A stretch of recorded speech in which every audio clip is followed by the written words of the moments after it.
Γεια σας. Καταρχάς, πώς σας λένε και πόσο χρόνο είστε? Με λένε Κατερίνη Μαραγκού Μαρκουίζου και είμαι ετών 91. Γεννήθηκα το 1928. Κατά τη διάρκεια του Δευτέρου Παγκοσμίου Πολέμου, πόσο χρόνο ήσασταν? 12 χρόνια, όταν κηρύχθηκε ο πόλεμος. Στην περιοχή σας, εδώ στην Τίνο, έγινε κάποιο συμβάν κατά τη διάρκεια του Δευτέρου Παγκοσμίου Πολέμου? Νομίζω ότι είναι η αρχή της στήριξης στο πολέμο. Ο τορπιλισμός της Έλληνας. Ωραία, μπορείτε να μας πείτε μερικά πράγματα για το πώς έγινε ο τορπιλισμός της Έλλης?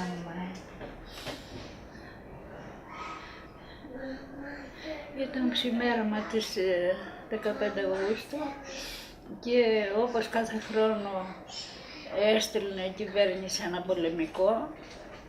Εκείνη τη χρονιά έστειλε το Έλλη, νομίζω ήρθε από τα Δωδεκάνησα.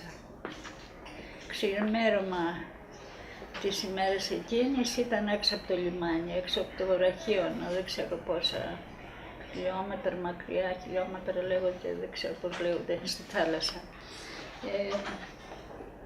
Και άραξε εκεί, έριξε άγκυρα και στηθήκανε οι ναύτες και ανεβήκανε εκεί παρατεταγμένοι και περιμένανε να τους δώσει διαταγή να κατεβούν για την τελετή της Παναγίας, για κάνουν τη λιτανία. Ο κόσμος είχε καταπλήσει το λιμάνι κάτω και 3 καράβια επιβατικά ήταν γεμάτα, γιατί τότε ο κόσμος πήγαινε με βάρκες στα καράβια. Και δεν υπήρχε λιμάνι δηλαδή? Το λιμάνι όπως ήτανε, αλλά δεν άραζε το καράβι, δεν έδαινε. Ήτανε βάρκες και τους πηγαίνανε, γιατί είναι αρόδο τα καράβια, και τους πηγαίναν και θέλανε να δούνε αυτό με την Παναγία, να είναι πάνω στα καράβια και μετά να φεύγουν, μόλις τελείωνε της Παναγίας η τελετή. Και ετοιμάστηκε ο κόσμος, όλος αυτός που έχουν τις Έλλης ένα κομμάτι εκεί, ήταν γεμάτος κόσμο. Και όλα έτοιμα για να κατεβεί η λιτανία της Παναγίας. Στην Παναγία τότε ήταν ο δεσπότης ο Φιλάρετος, καταγόταν από τη Σάμο. Και είχα την τύχη τότε να έχω κι εγώ ένα αδελφό, νέο χειροτονημένο, το πατέρα Γρηγόριο Διάκο. Είχε χειροτονηθεί τον Ιούλιο και έλαβε μέρος στο πανηγύρι τον Αύγουστο, στο πανηγύρι της Παναγίας μας. Και εκείνη την ώρα ο αδελφός μου έλεγε το Ευαγγέλιο της ημέρας και ακούστηκε αυτός ο μεγάλος κρότος που συγκλώνησε όλο το νησί.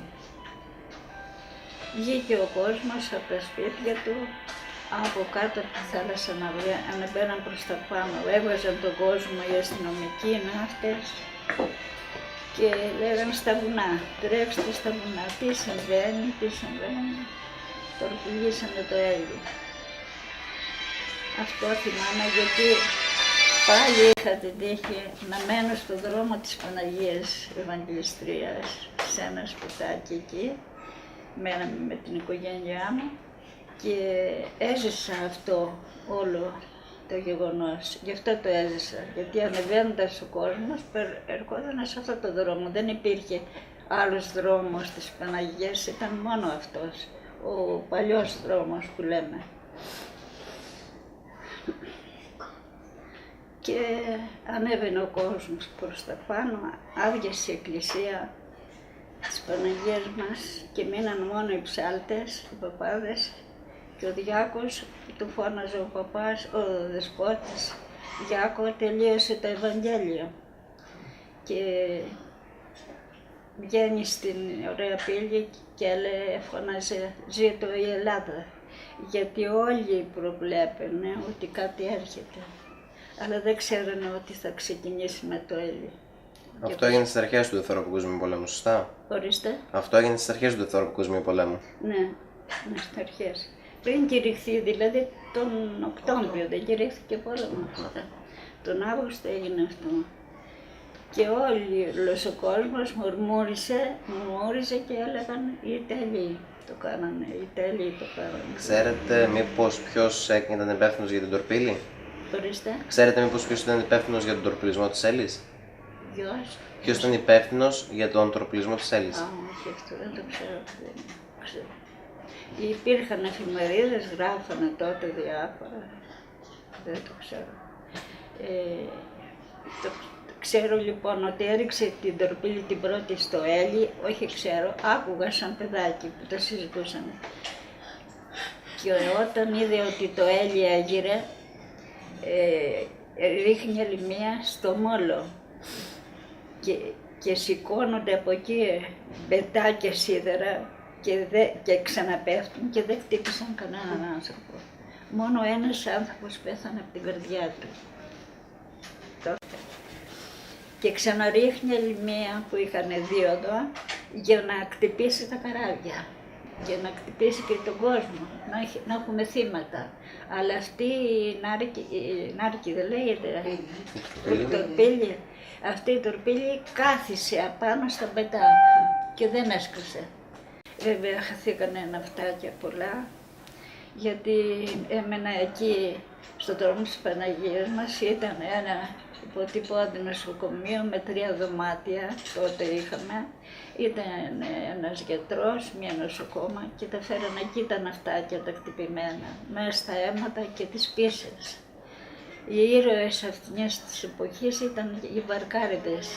Πηγαίναν με τις βάρκες τους και μαζεύανε τα ναυτάκια που με την Τορπίλη, αυτά όλα που ήταν τιμένα να σταθούν στην παρέλυση, τα έριξε στη θάλασσα.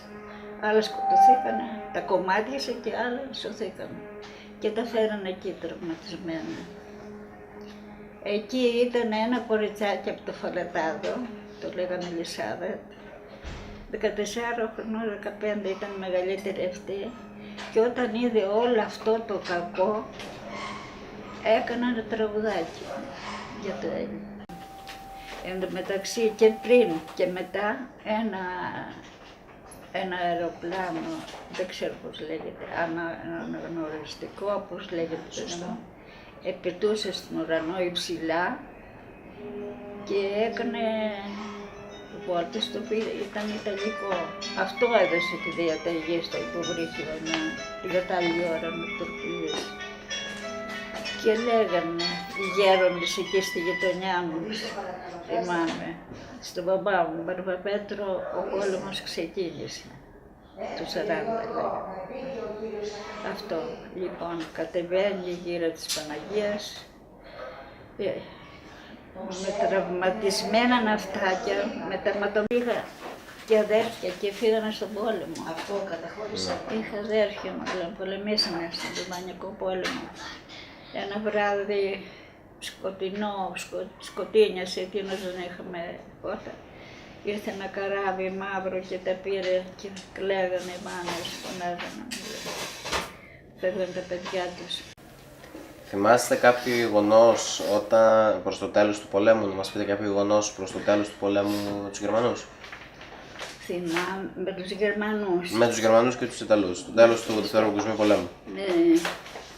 Θυμάμαι ότι ήρθαν οι Γερμανοί και βομβαρδίσανε μια μέρα τη Λινό.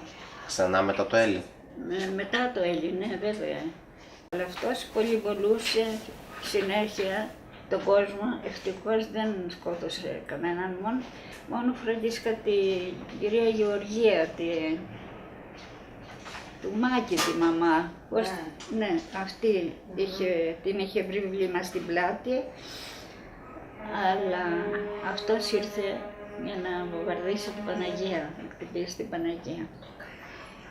Και αυτή η βόμβα όταν πήγε για την Παναγία, την έριξε και έπεσε μέσα στο λαγκάδι που ήμασταν εμείς. Και ήταν μια φίλη μου, συνομήλικη μου, Αγγελικούλα τη λέγανε, και έπεσε κατά πάνω και τη διέλυσε το κοριτσάκι. Τότε άκουγα που λέγανε ότι τα αυτάκια της Αγγελικούλας ήταν πάνω στα δέντρα με τα σκουλαρίκια της. Αντί να χτυπήσει την Παναγία, χτύπησε αυτό το κοριτσάκι. Μόνο αυτό το θύμα ήταν. Ύστερα από χρόνια όμως, πολλά, στην Παναγία ήρθε ένας υψηλός κύριος, έτσι ξανθός, φαινόταν ότι ήταν ξένος. Και γονάτισε μόλις ανέβηκε τη σκάλα και πήγε με τα γόνατα μπροστά στην Παναγία και έκλαιγε. Και δεν ξέρω αν το έχουν γράψει αυτό στην Παναγία μας. Αλλά εγώ αυτό... Έχει καταγραφεί μαμά στο βιβλίο. Και όταν σηκώθηκε, πήγε ένας και το ρωτά τι έχετε κύριε, θέλετε κάτι, αλλά του μίλησε ξένα. Και φέραν από τα γραφεία που ήξερε ο Ταμίας, θυμάμαι ποιος ήταν, και του μίλησε και του λέει, ξέρεις ποιος είμαι εγώ. Λέει, όχι βέβαια, δεν ξέρω, λέει, είμαι αυτός που ήρθα να χτυπήσω, να βομβαρδίσω την Παναγία. Με στείλανε, δεν ήθελα εγώ. Όταν ερχόμουν όμως πάνω από την Παναγία, τη σκέπαζα ένα μαύρο σύννεφο και δεν ήξερα που είναι. Και εγώ για να ρίξω την βόμβα την έριξα δεξιά στο λαγκάδι. Ευχαριστούμε. Να σας πει, το τραγούδι είναι μοναδικό. Να κάνουμε λίγο το κλείσιμο και θα το πούμε. Λοιπόν, εκ μέρους του πρώτου Λυκείου Λασσόνα, σας ευχαριστούμε για τη συνέντευξη. Και εγώ σας ευχαριστώ. Να έχετε καλή επιτυχία, να έχετε την ευχή μου, της Παναγίας μας την ευχή και να μην ξαναγίνει πόλεμος στην πατρίδα μας. Να μην ξαναγνωρίσουμε αυτόν τον πόλεμο που ξεκίνησε από τη Βύρο.